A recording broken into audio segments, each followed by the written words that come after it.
Welcome to tonight's Citizens Climate University, a weekly webinar program of the Citizens Climate Lobby that provides supporters like you and I with access to in-depth training opportunities on topics relating to climate change and effective climate advocacy. I'm your host, Brett Cease, and tonight's topic is managing money in your group, especially with big outreach and tabling events coming up for Earth Day's 50th anniversary and our annual conference just around the corner. Many chapters may be in need of support in figuring out how to manage those local funds. So tonight's training is going to walk you through various ways to raise and manage money in your group for things like chapter activities and conference scholarships. We are going to have a wonderful guest speaker join us tonight. After a 44-year career in education and computer services, Jean Ritok decided that her life now belongs to the community. Jean set out in May 2016 to identify points of high leverage where concentrated action could make a big difference in addressing climate change, dissolving the barriers that divide people, and empowering individuals and teams. Jean has joined CCL in August 2016 and is actively promoting, empowering, and supporting the organization through her leadership of the Raleigh-Durham chapter in North Carolina, as well as the many coaching opportunities that she's providing group leaders throughout the country. So thank you so much for joining us tonight, Jean. With that, we have a really straightforward agenda, as I alluded to. We're going to first focus on a general overview, kind of the 30,000-foot recommendations and considerations. We'll walk through the step-by-step of, if you should so choose, how to actually open up a bank account with your local chapter. And then Jean is going to zoom in and really provide some nuts and bolts details on how to really manage money at a group level with some great recommendations, some email templates, and some sample even spreadsheets that you can use to track your own finances. So with that, let's jump right in. So a general overview, I think, begins with just a little bit more background about CCL groups and their overall managing money approach. So I think it's really key to highlight that CCL groups are very creative about finding low-cost ways to get work done. We all know that. And 90% of our groups really manage finances informally and spend less than about $1,000 a year even. Most spend even less than $500. So again, this advice tonight is really in-depth, and you can take and pick what works best for you with your needs, wherever you might be listening in tonight. But just know overall, keeping things simple and informal is also perfectly acceptable. And it also allows, we know, more time to be spent on building actions towards building political will. We also know this: as chapters grow in size and capacity, they find it useful to open a bank account or introduce more accountability into the processes that we'll be reviewing. So this lets them take on bigger projects like raising funds to help members go to lobby days in DC or any other local regional conferences, you name it. And should you just start deciding to fundraise locally, we're going to review that tonight. But if you're also interested in fundraising for national CCL or National Citizens Climate Education, we actually have a separate training for that. That one's called Raise Funds for CCL National, and a link is provided in these slides as well as on the training page. And the other key thing that we did want to highlight just overall is that groups often wonder if they can raise money for their needs through CCL by having people donate money earmarked for their group. And I think a really important point of clarification in managing money training is just that, unfortunately, due to the complications of what that would entail with managing hundreds of different groups, we can't do that without jeopardizing our own outstanding audit reports. And that's necessary, obviously, for us to continue to receive major grant funding from the foundations we have. So that means that the national office is unable to do that, and that's why we're talking about alternatives tonight. One other point of clarification is in what often comes up when people are curious about nonprofit donations, on the national level at least: what's the difference between a 501c3 and a 501c4? So Citizens Climate Lobby, the main arm of what all of us are known for, is a 501c4 nonprofit organization. And as such, a C4 organization can engage in unlimited lobbying so long as it pertains to our organization's mission, and donations made to Citizens Climate Lobby, a C4, are not tax deductible. Now, on the other hand, our educational arm, CCE, is a C3 nonprofit. And C3s are not allowed to endorse or oppose political candidates, which we don't do either way, or donate money or time to political campaigns. And they're also permitted to lobby for only a very small percentage of time. So with that, let's talk about really when to fundraise. So the first thing that the development team wanted me to make sure to highlight tonight is they have a favor, and that is, unlike a lot of organizations, we know how annoying it can be to be constantly asked for money throughout the year. And as a result, CCL and CCE really only ask for money 2 distinct periods in the year. The year-end appeal from the end of November through December, and then in March. And because of that, because we want to honor the fact of only asking in those windows, what we're asking is for local groups to coordinate with us by fundraising in those other 9 months then. And so refraining from fundraising during March, November, and December is ideal, and including communications outside of that in your chapter's efforts to fundraise is key. So just a key highlight there, since we are about to get into the March season, feel free to get things up and running with your systems and then hold off again until April. So with that, here's a couple of other general overviews that Jean is going to do a much more thorough job of demonstrating in a in-group demonstration in just a little bit. But in terms of handling finances, however you raise your money, it's really important that you're making sure to handle the funds with care. And what CCL recommends in order to do that is that 2 or more people are always in charge of really having a window into how the chapter is managing it. So both when it comes in and when it goes out. And you could call these positions treasurers. The responsibilities of that role could include anything from overseeing your chapter's checking account, whether you have that set up with the bank as an entity or within an individual's personal checking account. Itemizing expenses on a spreadsheet to share with the broader chapter. So again, there's that visibility and transparency.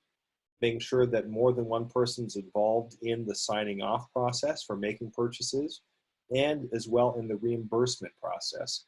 And Jean and the Raleigh-Durham chapter have a wonderful system that they've set up that they're going to demonstrate in just a little bit of what that actually looks like in action. But the important thing really in highlighting this from the broad overview level is that we want to provide strong transparency. We want to help assure donors on the local level that their money is being handled well while protecting the people that are handling it too. So that should there be any kind of suspicion or accusations made, we can highlight with that audit, hey, look, everything is copacetic, exactly as we've said we've done. So with that, let's also quickly talk about just ideas for raising money for conference scholarship. There's a lot of great ideas out there within the CCL universe, and here is a quick overview of some of the approaches. We know overall that national as well as regional conferences offer volunteers in your chapter a really wonderful life-changing experience, right? To connect with CCL volunteers, to meet with their members of Congress, to deepen their skills and knowledge, and to return back and energize our groups feeling more committed and inspired than ever. We also know that that can be a barrier given the expense.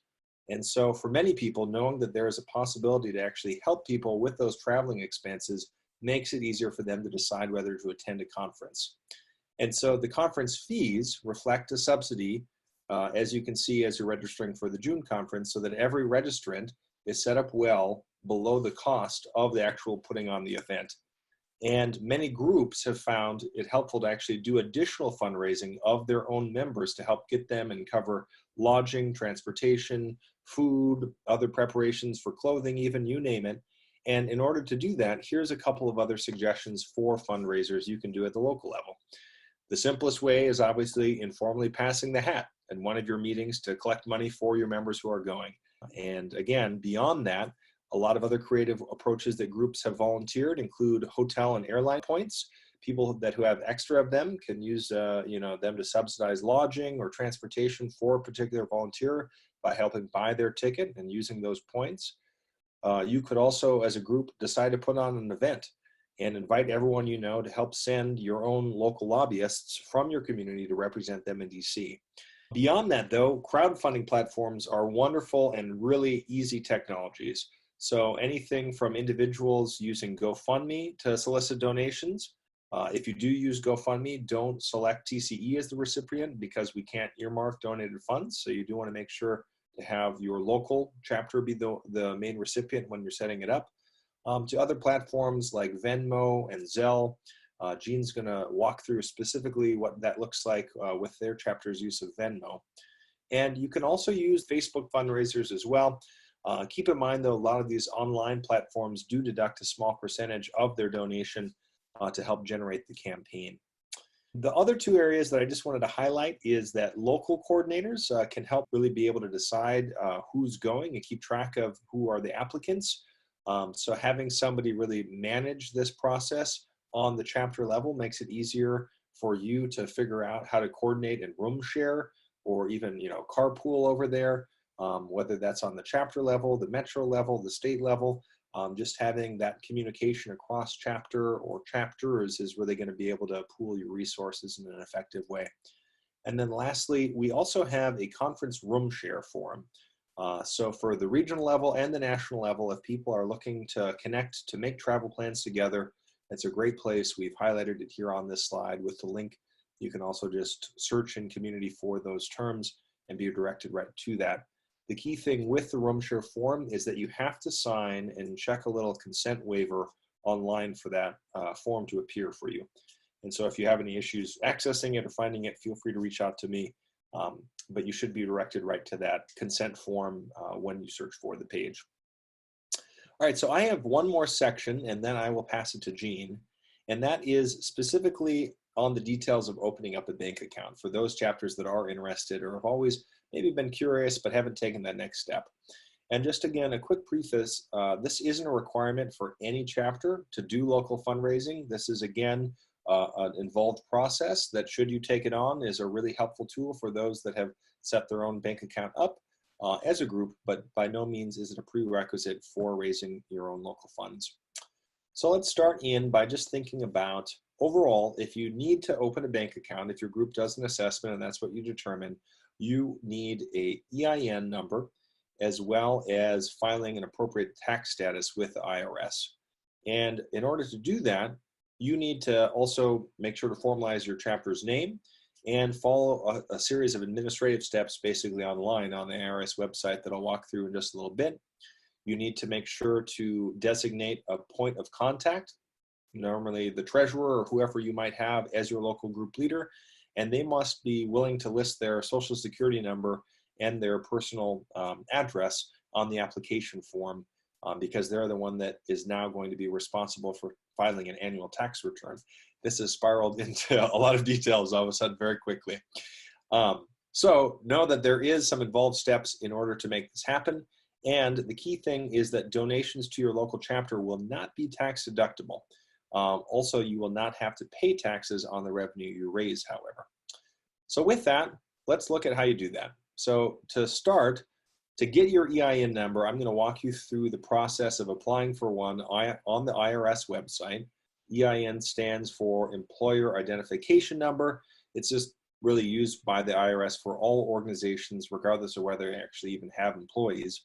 But once you get that number, we'll walk you through then how to take it to the bank or the credit union or the savings and loan office, wherever you'd like to open your account. So with that, let's start by going to the IRS website. And there's a link that is in these slides. You can easily go there. You can also just type in sa.www.for.irs.gov, and that should get you there. And once you're in the IRS website, I'll just kind of give you a step-by-step for the 5 areas that you need to click. So step 1, this is what the landing page looks like. You'll land there. It's all about, setting up an EIN so you know in the right spot. You just click on this little Begin Application button. Boom. That'll take you to a new page there where from the menu of additional types, you're going to click this bottom option that says View Additional Types, including tax exempt and governmental organizations. There you go. Once you get there and click Next, you'll then go to the very bottom of this list again. You can see all these additional types that the IRS identifies as tax exempt. The one that we're going to determine is other nonprofit. So we click that little dial and then we click Continue again. All right, step 4, cruising along. From there, you're going to say to the IRS, the reason I'm doing all this is because I simply want to have a bank account. So you click this middle bar option, and then from there, click Continue.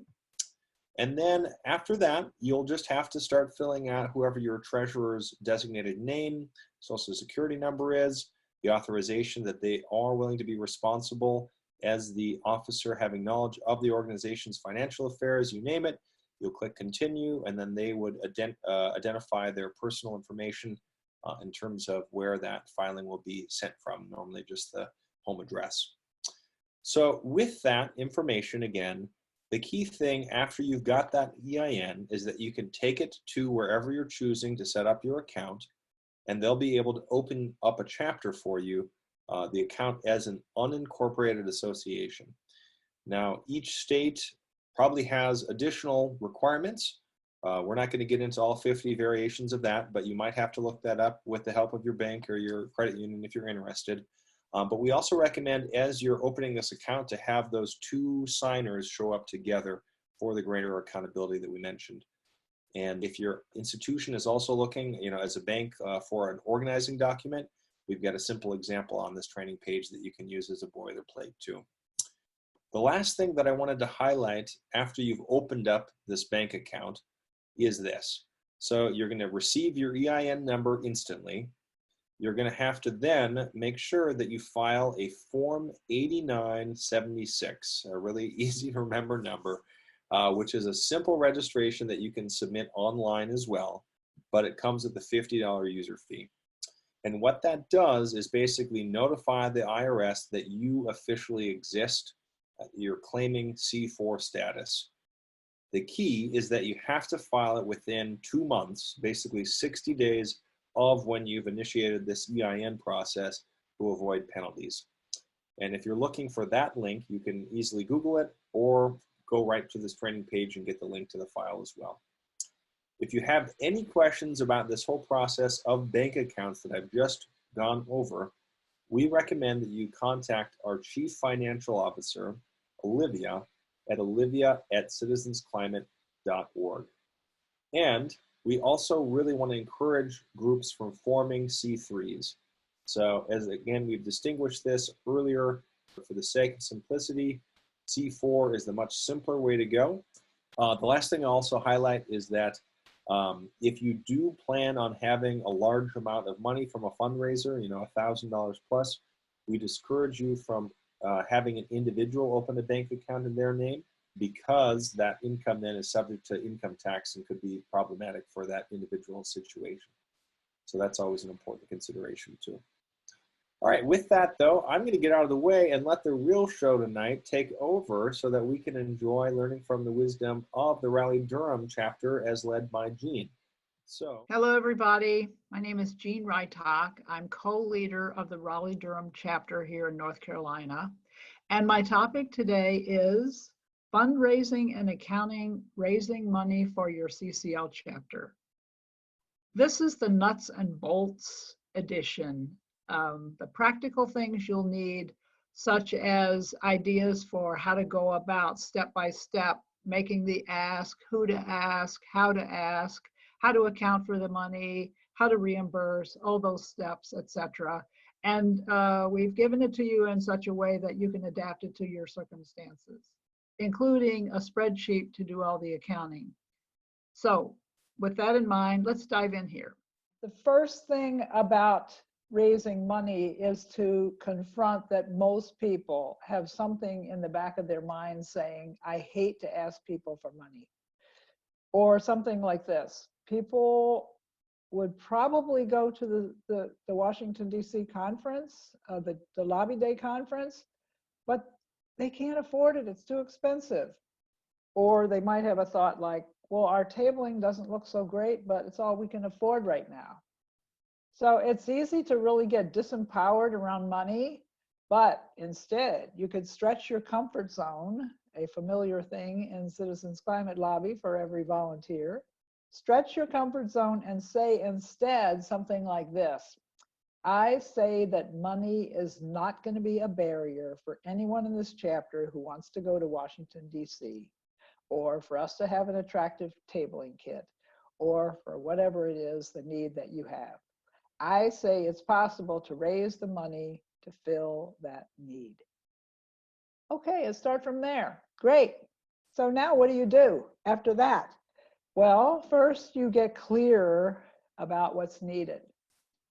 You start by letting people know in your chapter that you're going to support them, because there's probably a suppression on some people's part too, that maybe they do want to go to Washington, but yeah, they're wondering like how they can afford it. So if finances might be inhibiting people from even considering doing some of these things. So you need to let people know that, you know, we offer scholarships for people who want to go to Washington, or we'll raise money to support people who want to go to Washington. We'll contribute to your travel expenses, we'll contribute to your registration, so that people know.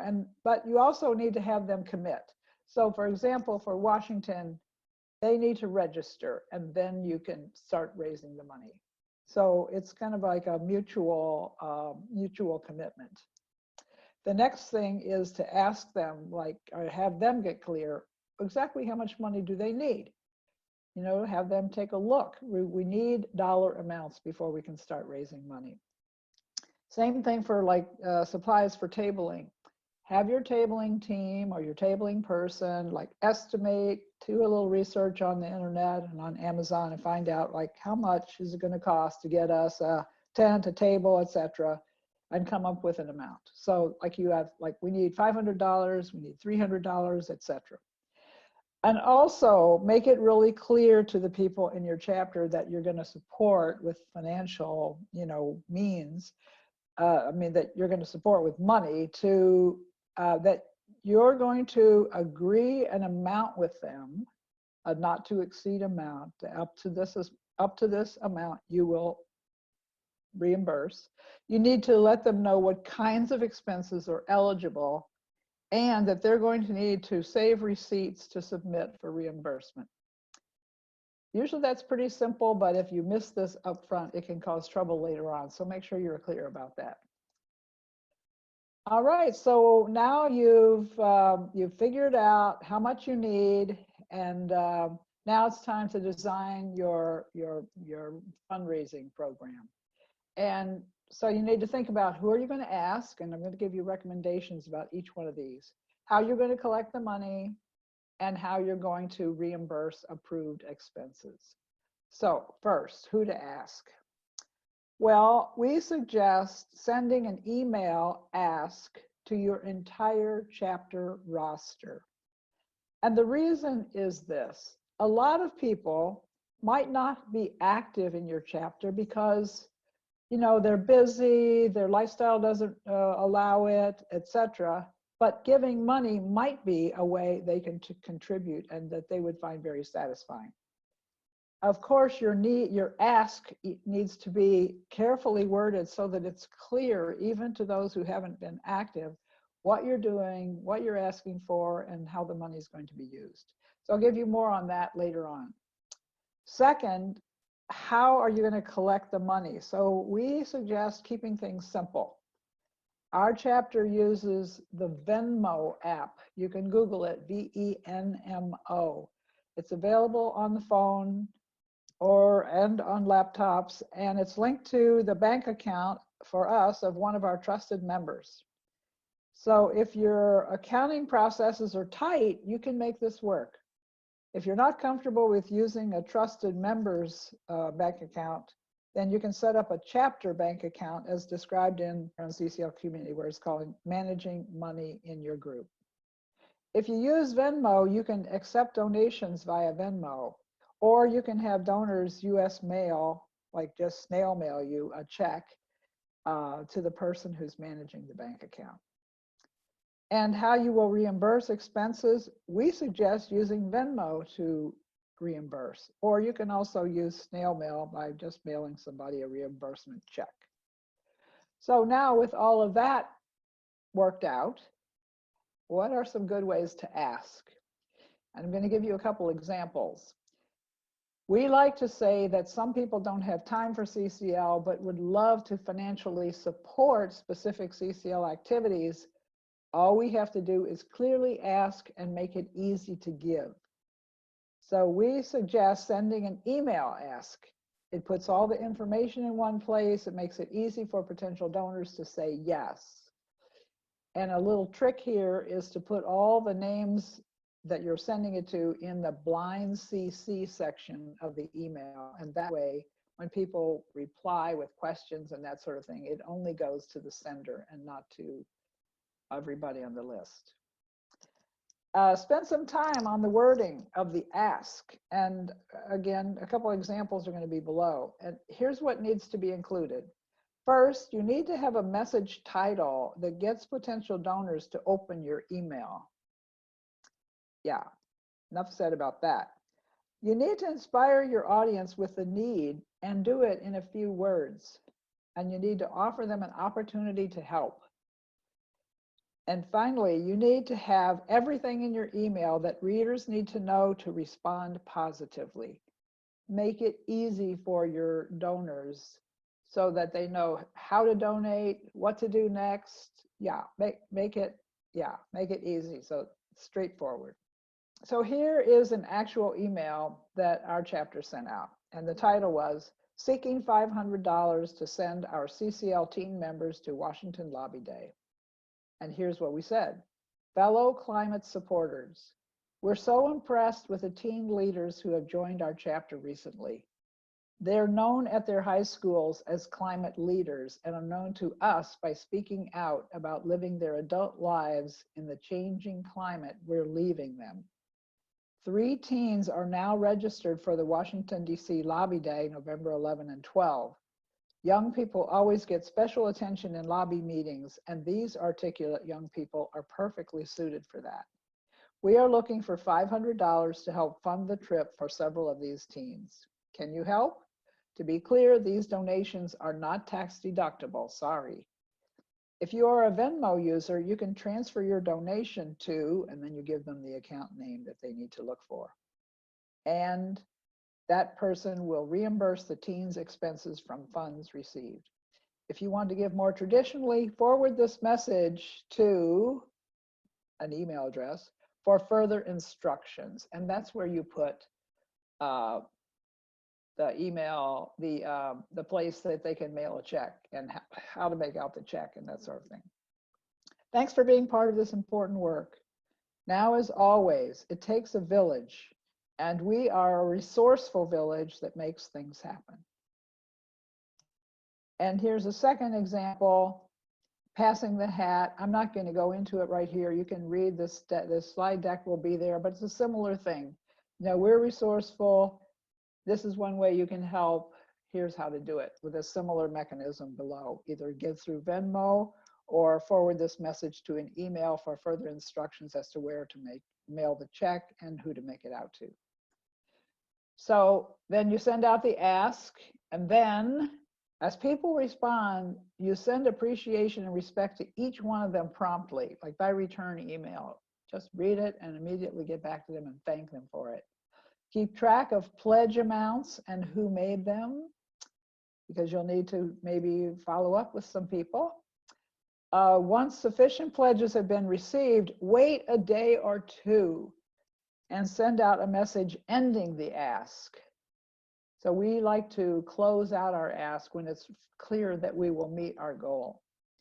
So the day or 2 gives a chance for the checks to arrive, and maybe you go over your goal a little bit, so to guarantee your success. Okay, so then here's examples of ending the ask.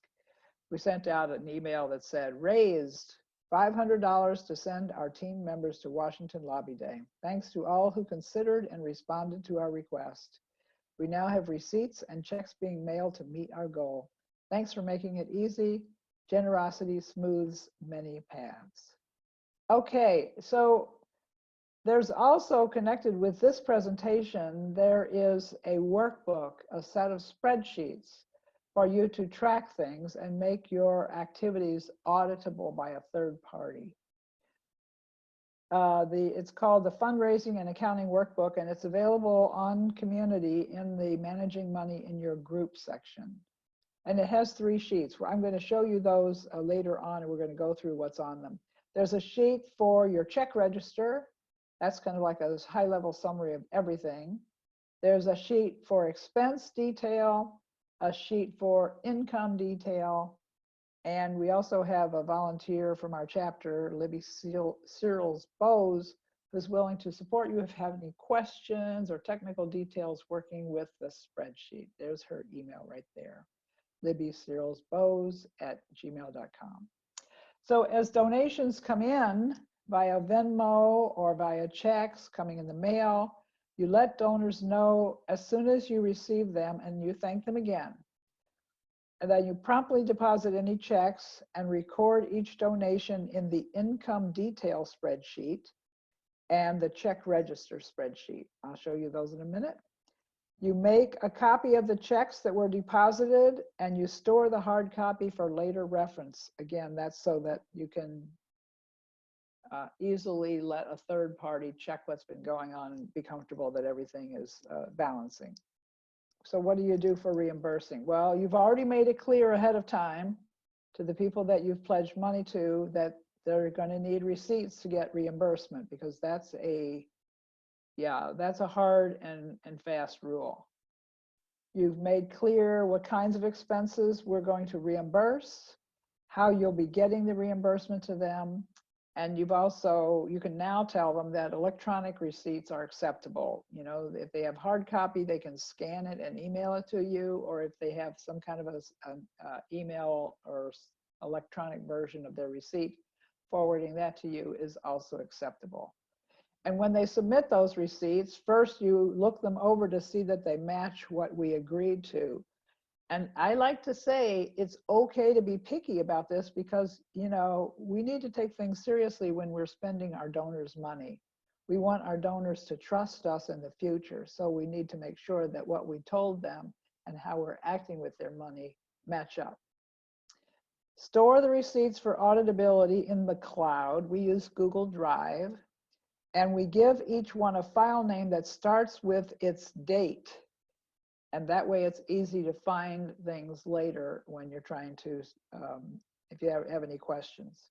And we like to use the date format with the four-digit year, 2-digit month, and 2-digit date. And that way they kind of automatically line up in date sequence when you're looking at them on the computer. Each expense and reimbursement gets recorded in the expense detail spreadsheet and the check register spreadsheet. We like using Venmo to reimburse, and if the spender doesn't have Venmo, we ask them to set up an account. If they're not comfortable with that, fine, we'll snail mail them a check. Venmo, you can reimburse somebody like same day. A check takes a little while. Keep it auditable. Our trusted volunteer who's handles all this for us links Venmo to their personal checking account.